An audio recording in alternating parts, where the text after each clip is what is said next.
ছোটবেলায় যে রূপকথার বইতে ক্যাসেল দেখতাম, আজ আমি সেই ছবির সামনে দাঁড়িয়ে রয়েছি। নয়েসওয়ানস্টাইন ক্যাসেল, এক রাজার স্বপ্ন, হাজারো রহস্য আর পাহাড়ের কুয়াশায় লুকানো এক রাজ্য।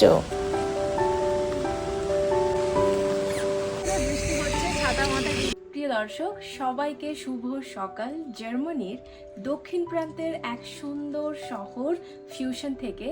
আগের ভিডিও যারা দেখেছেন তারা অবশ্যই জানেন যে কাল আমরা অ্যাকচুয়ালি ফিউশন চলে এসেছি। আমরা ওয়ান নাইট স্টে করেছিলাম আর আজকে সেকেন্ড ডে এবং শেষ দিনও বলা যেতে পারে।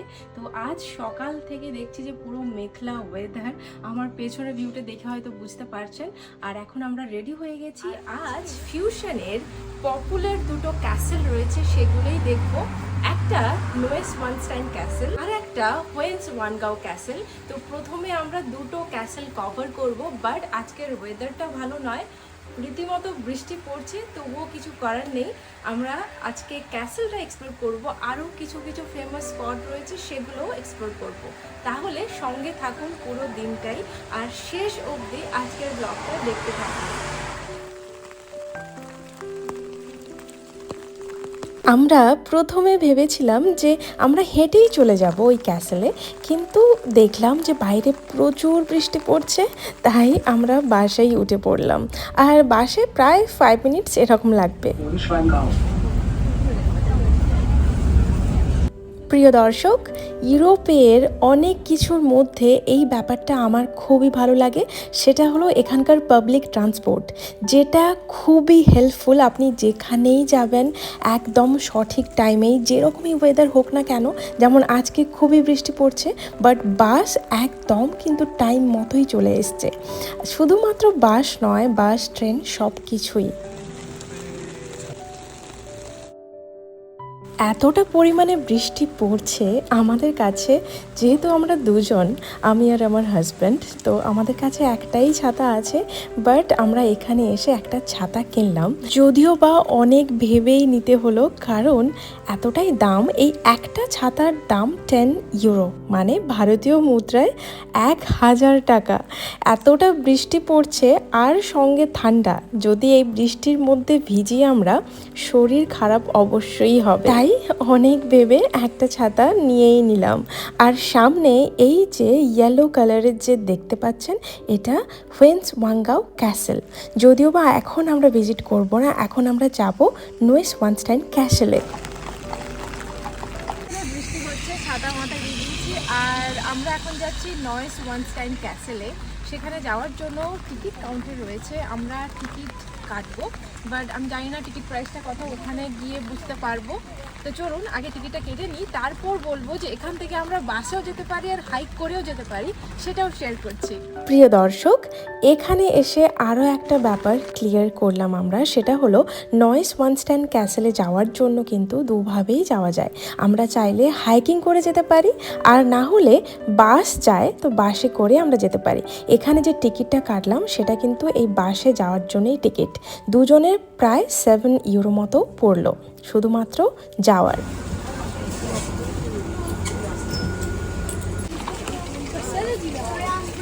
দর্শক, আমরা যারা এই ক্যাসেল ভিজিট করতে চাই, এই ক্যাসেল ভিজিট করার সাথে সাথে কিন্তু আর একটা খুবই ফেমাস স্পট ভিজিট করতে চাই, সেটা হলো মারিয়ানব্রুকে। এই জায়গাটা থেকে এই ক্যাসেলের একটা অসাধারণ ভিউ পাওয়া যায়। এখানেই আমরা চলে এসেছি। আর যারা নতুন আসছেন তাদের উদ্দেশ্যেই বলা, যেটা আমাদের অজানা ছিল, সেটা হলো আপনি যদি বাসে আসেন, প্রথমেই কিন্তু মারিয়ানব্রুকে ভিজিট করাবেন, তারপর এখান থেকে আপনাকে হেঁটে যেতে হবে ওই ক্যাসেলে।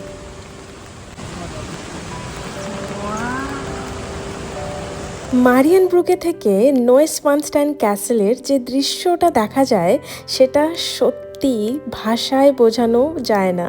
সাদা রূপালি রঙের প্রাসাদরা যেন উঠে এসেছে কোনো রূপকথার বইয়ের পাতা থেকে। নিচে গভীর উপত্যকা, চারপাশে কুয়াশা রয়েছে, পুরো পাহাড় জুড়ে, আর তার ঠিক ওপরে যেন রাজকীয় ভঙ্গিতে দুর্গটা দাঁড়িয়ে রয়েছে।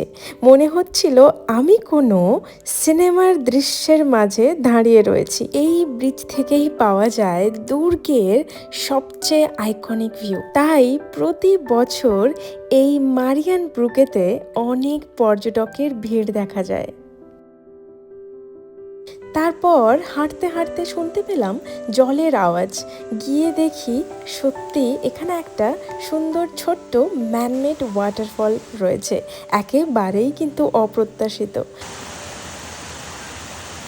রাস্তার ধারে এমন একটা ছোট্ট বাট সুন্দর ওয়াটারফল খুঁজে পাওয়া যেন প্রকৃতির দেওয়া একটা ছোট্ট উপহার। এমন মুহূর্তে বারবার মনে হচ্ছিল যে ভ্রমণের আসল সৌন্দর্য লুকিয়ে থাকে এই অজানা পথে। আমরা জানি না সামনে কি অপেক্ষা করছে, ঠিক হঠাৎ করেই একটা কোনো ছোট্ট দৃশ্য, কোনো শান্ত জায়গা বা এমন একটা ওয়াটারফল যেন মন ভরে দেয়। ছিলাম মানে ওই ব্রিজটা থেকে আমরা ক্যাসেলটা দেখলাম, আর এখন আমরা ওই ব্রিজ থেকে এই ক্যাসেলে যাচ্ছি। ক্যাসেলটা কেমন সামনে থেকে আমরা দেখবো।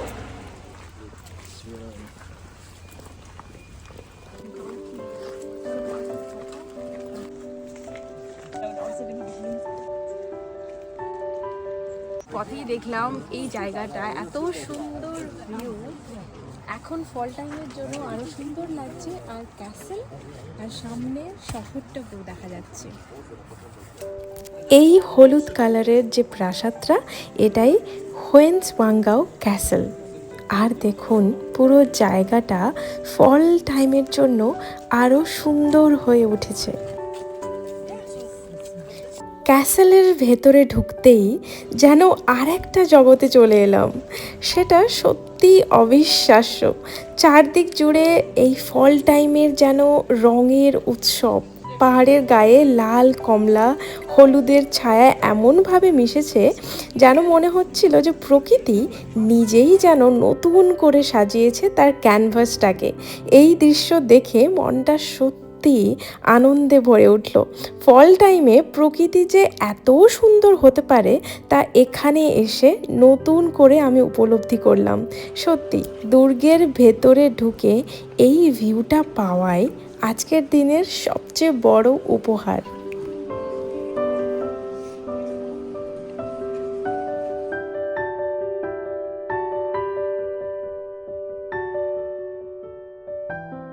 এই ক্যাসেলটি বানিয়েছিলেন বাভারিয়ার রাজা লুডউইগ সেকেন্ড, যাকে ফেয়ারিটেল কিং বলা হয়। তিনি নিজের কল্পনার জগতে ডুবেই থাকতেন আর এই দুর্গের নকশা তৈরি করেছিলেন বানাবে বলে।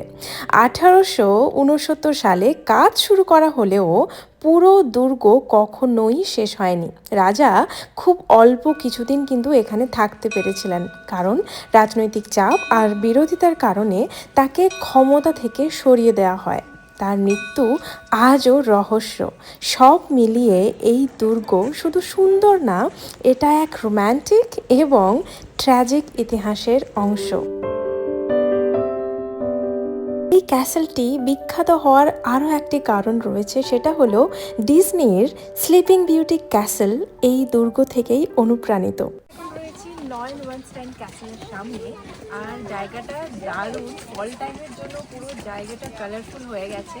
আমরা বাইরে থেকে ক্যাসেলটা দেখলাম চারদিকটা ঘুরে, আর আপনারা যদি আসেন এখানে চাইলে কিন্তু এন্ট্রি নিতে পারেন। তার জন্য একটা ফিস রয়েছে প্রায় 25 ইউরো, যেটা ভারতীয় মুদ্রায় 2500 টাকা। তো আজকে আমরা ভেতরে এন্ট্রি করছি না, বাইরে জায়গাটা এক্সপ্লোর করবো। প্রিয় দর্শক, আমরা কাছেই একটা শপ রয়েছে এখানে নয়েনওয়ানস্টাইন ক্যাসেলের স্মৃতির উদ্দেশ্যে ম্যাগনেট নেওয়ার জন্য চলে এসেছি এখানে। তো এই ক্যাসেলটা এতটাই সুন্দর, আপনি যখনই আসবেন খুব সুন্দর একটা ভিউ পাওয়া যায়, সেটা আমি দেখাচ্ছি। আমরা এই দুটো ফটো নিলাম। এটা ফল টাইম এরকম হয় ক্যাসেলটা দেখতে, আর উইন্টারে পুরো এরকম হয়ে যায়, পুরো সাদা। আর একটা নিলাম তোমার ম্যাগনেট এটা নিলাম। দর্শক, ক্যাসেল থেকে ফেরার পুরো পথটাই ছিল আর একটা গল্প। ফল টাইমে চারদিকের রঙগুলো এমনভাবেই ফুটে উঠেছে, লাল, কমলা, হলুদ, যে পুরো রাস্তা যেন এক বিশাল বড় ক্যানভাস। বৃষ্টি পড়ছিল ঠিকই, কিন্তু আশ্চর্যজনকভাবে সেই বৃষ্টি যেন এই দৃশ্যকে আরও বেশি সুন্দর করে তুলেছিল।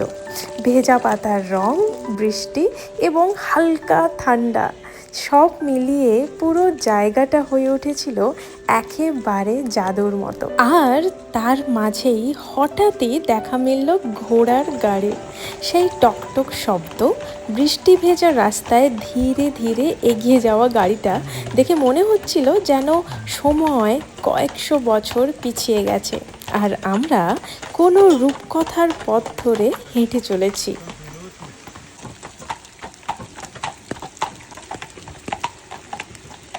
ক্যাসেল থেকে আমরা এখন হেঁটেই ফিরছি, আর প্রকৃতির এত সুন্দর রূপ দেখে আমি বারবারই মনে করছিলাম যে এই পথটা শুধুমাত্র ক্যাসেলে পৌঁছানোর জন্য নয় বা ক্যাসেল থেকে ফেরার জন্য নয়, বরং প্রকৃতির সঙ্গে এক নতুন অভিজ্ঞতা উপভোগের জন্য।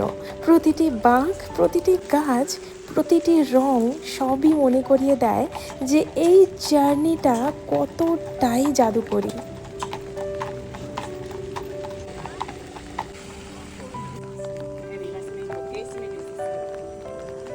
প্রিয় দর্শক, আজ সকালে বের হওয়ার সময় যখন দেখি জানলা থেকে যে বৃষ্টি পড়ছে, একটু হলেও মন তো খারাপ হয়ে গেছিলো যে এত দূরে আমরা বেড়াতে এসেছি জার্মানিতে, বাট ওয়েদার খারাপ। কিন্তু আশ্চর্যের বিষয়, সারা দিনের এই বৃষ্টি যেন প্রকৃতিকে একেবারেই নতুন রূপে সাজিয়ে দিয়েছে। তাই মনে হলো ট্রাভেলের সময় কখনো কখনো ওয়েদারের এমন চেঞ্জ হয়তো আমাদের অজান্তে সবচেয়ে সুন্দর মুহূর্তগুলো তৈরি করে দেয়।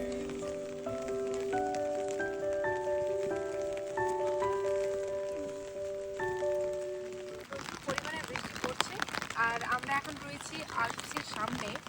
যদিও বা এটা যদি ওয়েদার ভালো হতো, সূর্যের আলোয় আরও সুন্দর লাগতো জায়গাটা। আলপসের জলের রংটা এখন আমি হয়তো বোঝাতে পারছি না, না হলে জলের রংটা একদমই গ্রিন। আর এখন বৃষ্টি পড়ছে তাই জলের কালারটা কিছুই বোঝা যাচ্ছে না, হালকা গ্রিন বোঝা যাচ্ছে, বাট জায়গাটা কিন্তু খুবই সুন্দর। তবে একটা কথা বলতে পারি যে যদি ওয়েদার ভালো হতো তাহলে হয়তো আপনাদের একটা আলাদা ভিউ দেখাতে পারতাম। আর আমি জানি না আমার কথাগুলো অ্যাকচুয়ালি অস্পষ্ট হচ্ছে কারণ প্রচুর ঠান্ডা, তাই ক্লিয়ারলি আমি হয়তো বলতে পারছি না কথাগুলো। এমন একটা জায়গায় দাঁড়িয়ে আছি, এখান থেকে ডান সাইডে রয়েছে আলপসি আর আমার পেছনেই রয়েছে ওয়েন্সওয়াঙ্গাও ক্যাসেল, আর বাম দিকে রয়েছে আমরা এই ক্যাসেল থেকে এক্ষুনি এলাম। ক্যাসেলটার নাম নয়েসওয়ানস্টাইন ক্যাসেল। তো এই সাইডেই রয়েছে আর পুরো জায়গাটা কিন্তু খুব সুন্দর। তবে হ্যাঁ, যদি আজকে সানি ওয়েদার পেতাম এর আলাদাই একটা ভিউ পেতাম, বা ঠিক আছে, সব মিলিয়ে ভালোই লাগছে।